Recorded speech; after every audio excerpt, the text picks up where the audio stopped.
বাকি শুধু ধান কাটা, মাড়াই, শোকানো এবং ঘরে তোলার কাজ। তবে শেষ সময়ে জেলার বিভিন্ন জায়গায় বোরো ধানে দেখা দিয়েছে ব্লাস্ট রোগ। ধানের শীষ সোনালী আকার ধারণ করার পরিবর্তে কালচে সোনালী বর্ণ ধারণ করেছে। এতে করে ফলন নেমে এসেছে অর্ধেকে।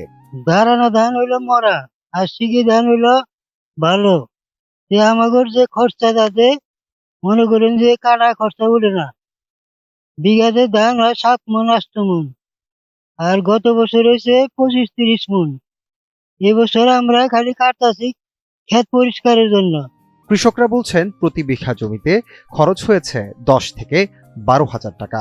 গত বছর যে জমিতে বিঘায় 22 থেকে 23 মণ ধান উৎপাদন হয়েছে, এবার 7 থেকে 8 মণের বেশি হচ্ছে না। আমরা খুব ক্ষতিগ্রস্ত। আমরা এবার ধান কাটপারিছিলাম না, না কাটলেও চলে না। ক্ষেত খোলার মধ্যে ডাটা ডুটা থাকে, এই কারণে আমরা ক্ষেত পরিষ্কার করতেছি। সরকারের কাছে আঙ্গুর আকুল আবেদন, এই ফের ক্ষেত আমরা আবাদ করতে পারবো না। আঙ্গুর হয়তো খরচ বহন করে রাখবো, নইলে আঙ্গুর উপায় নাই। ধান যে মরে গেছে খালি বানানা চিটা শিখি ধান ভালা, এতে আঙ্গুর খুব ক্ষতিগ্রস্ত। কামলা খরচ 900 টাকা কামলার বেতন, বেতনই দিতে পারতেছি না। সার, কীটনাশকে ভেজাল ও কৃষি বিভাগের সঠিক তদারকি না করাকেই দুষছেন কৃষকরা। বলছেন এবছর ধান চাষে খরচই উঠছে না তাদের। বহপুর কৃষি অফিসে কোনো লোকজন আমাকে এলাকায় এসে পরিদর্শন করে নাই বা বুদ্ধি পরামর্শ দেয় নাই। আমরা হলাম কৃষক মানুষ, আমরা কার কাছে দৌড় পারবো? দৌড় পারা না কারণে আমরা কপালে থাপড় দিয়ে পড়ে রয়েছি। কৃষি অফিসারে গাড়া থেকে এ পর্যন্ত এই গাছ চিনাকা দিই কোনো কাটাকাটি বন্ধ, এ পর্যন্ত কোনো কৃষি অফিসার আঙ্গর বগলে আয় নাই।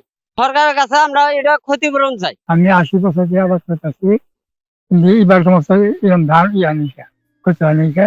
এদিকে কৃষি বিভাগ বলছে যে পরিমাণ জমিতে ব্লাস্ট রোগের সংক্রমণ হয়েছে, এতে লক্ষ্যমাত্রা অর্জনে তেমন কোনো প্রভাব পড়বে না। কোথাও কোথাও আমাদের ব্লাস্ট রোগের কিছু কিছু জায়গায় আমাদের এটা আক্রমণ হয়েছে। তো আমরা কৃষকদেরকে পরামর্শ আমরা দিয়েছি যাতে ব্লাস্টের জন্য তারা ছত্রাকনাশক স্প্রে করে। তো ম্যাক্সিমাম কৃষকই এটা শুনেছে।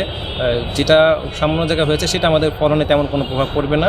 আমরা কৃষি অফিস থেকে তাদেরকে সর্বাত্মক পরামর্শ দিচ্ছি কৃষকদের। চালের উৎপাদন প্রায় 7,95,000 মেট্রিক টন আমাদের চাল উৎপাদনের আমাদের লক্ষ্যমাত্রা, এবং আমরা আশা করছি যে এটা আমরা ইনশাআল্লাহ অর্জন করতে পারবো। টাঙ্গাইলের 12টি উপজেলায় এবার 1,76,145 হেক্টর জমিতে ধান চাষ হয়েছে। এ থেকে 7,95,000 মেট্রিক টন চাল উৎপাদনের লক্ষ্যমাত্রা নির্ধারণ করা হয়েছে।